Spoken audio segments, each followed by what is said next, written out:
നമസ്കാരം. ഫുക്രിയിലേക്ക് സ്വാഗതം.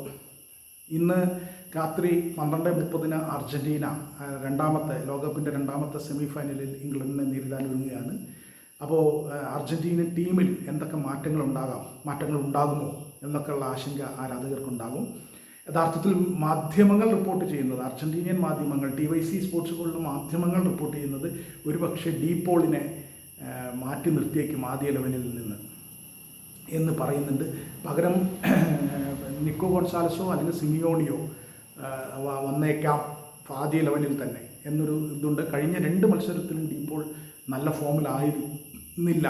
അപ്പോൾ അതുകൊണ്ട് തന്നെ ഡി പോളിനെ മാറ്റി നിർത്തിയേക്കാമോ, ഈജിപ്തിനെതിരെയുള്ള കളിയിൽ തന്നെ ഡി പോളിനെ മാറ്റുന്നതിനെക്കുറിച്ചൊക്കെ സ്കലോണി ആലോചിച്ചിരുന്നതായി മാധ്യമങ്ങൾ റിപ്പോർട്ട് ചെയ്തിരുന്നു, അവിടുത്തെ അർജൻറ്റീന മാധ്യമങ്ങളൊക്കെ. അപ്പോൾ അക്കാര്യത്തിലൊന്നും വ്യക്തതയില്ല. കാരണം കളി തുടങ്ങുന്നതിന് തൊട്ട് മുമ്പേ മാത്രമേ സ്കലോണി ടീമിനെ ഫസ്റ്റ് 11 പ്രഖ്യാപിക്കുകയുള്ളൂ.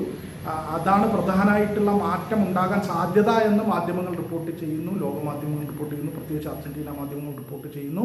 ഒപ്പം തന്നെ മൊളീനയെ മാറ്റി അവിടെ മൂണ്ടിയാലിനെ കൊണ്ടുവരുമോ എന്നൊരു സംശയവും മാധ്യമങ്ങൾ പ്രകടിപ്പിക്കുന്നുണ്ട്. ഇതൊന്നും അവസാന കാര്യങ്ങളല്ല, അതെല്ലാം ഇനി പ്രഖ്യാപിക്കാൻ പോകുന്നേ ഉള്ളൂ.